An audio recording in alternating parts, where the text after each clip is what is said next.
你有没有听到什么声音？什么声音？快跑！有炸弹！我听到倒计时的声音了。那场爆炸，你是怎么跑出来的？我叫他去救人。他是谁？李清风。你终于想起来了。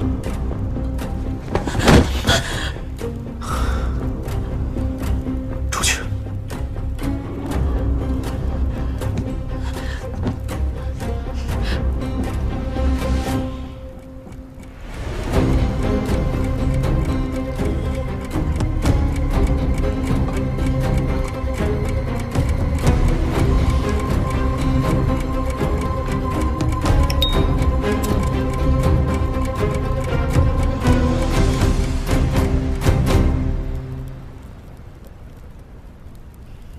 为什么总有一些片段是模糊的？车祸现场还有第4个人的血迹，你就没有想过有其他可能吗？当时到底发生了什么？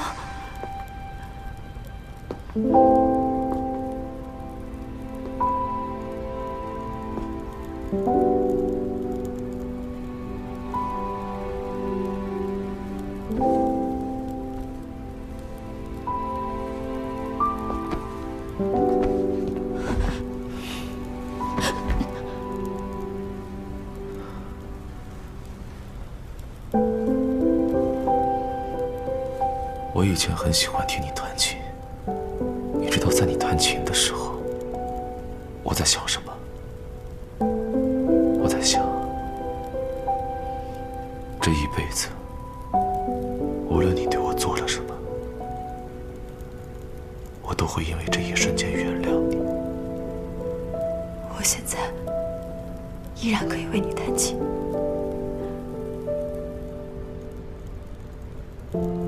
我要听的不是这首曲子，我要听你第一次为我弹的那首曲子。你说，你只为我弹过。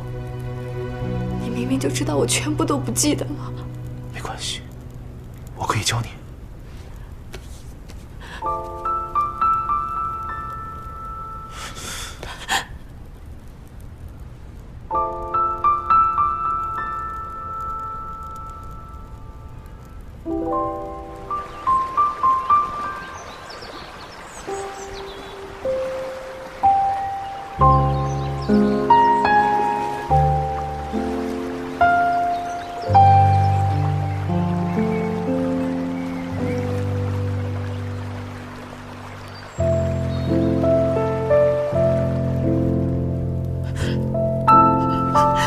够了！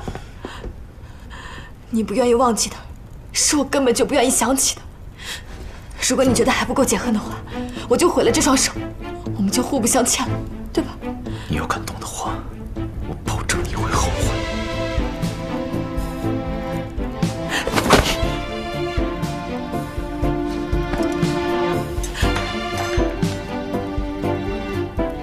记着，我们回不去了。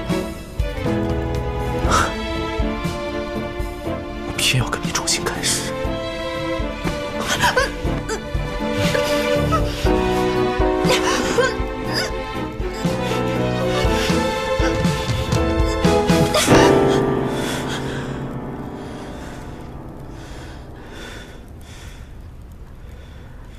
如果这样，你就可以放过我的话，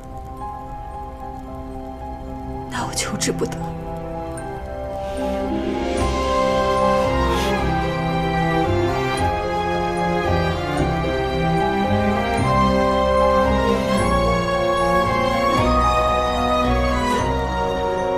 我有时候真的搞不明白，你到底是不愿意放过我，还是不愿意放过你自己？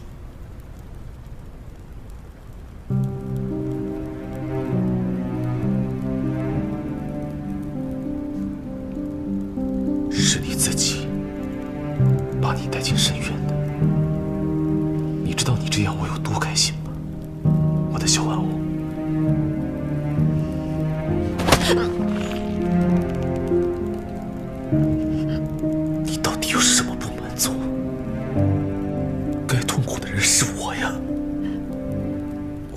职责就是讨主人欢心，我做不到。你又不缺女人，你为什么不愿意放过我呢？我就是想看着你，想方设法的讨我开心。我玩够了。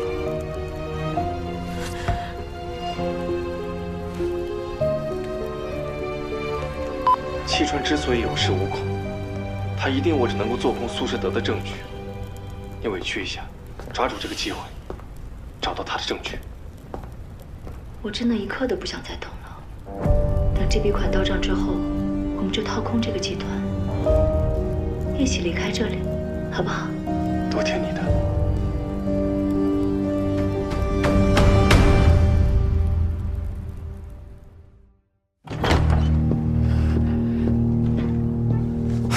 你回来了。我按照你的吩咐，拷贝了戚川手机里的所有资料。我不确定是不是真的有你所谓的戚川做空集团的证据，但是我看到这个。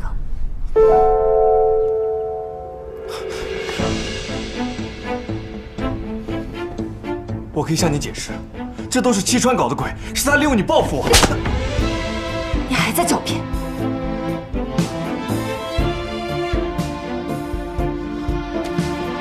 我做这些都是为了你，我别无选择。李清风，我有的时候真的不知道你嘴里哪句话可以相信，哪句话不可以相信。你不想跟我说实话是吧？没关系，从今天开始，我们桥归桥，路归路。我对你都是真的，我们从小一起长大，整整20年。你生病的时候，我不分昼夜的照顾你；在忙北的时候，我拼了命的保护你。你是我在这个世界上最重要的人，我怎么舍得害你？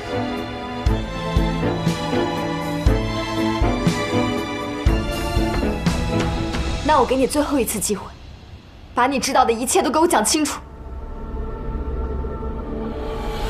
白兰说，你不是董事长的亲生女儿，当时董事长病危，他不过是想利用你分得苏士德更多的股份。你从忙北出事回来之后，我不想你再受到新的刺激，就只好用这种方式让白兰拖延下去。原来这一切跟我本来就毫无关系。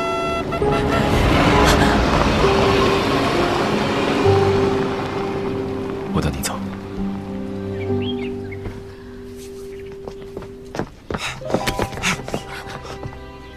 你可以不原谅我，但是你也不应该沦为他报复我的工具。你未免太高估你自己了，你根本不配做我的对手。放开我！你用这些手段是得不到他的心的。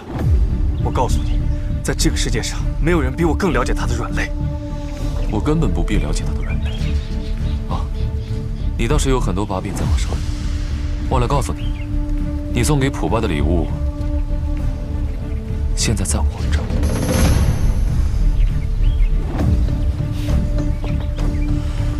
放轻松，你放心，我们的账我要慢慢和你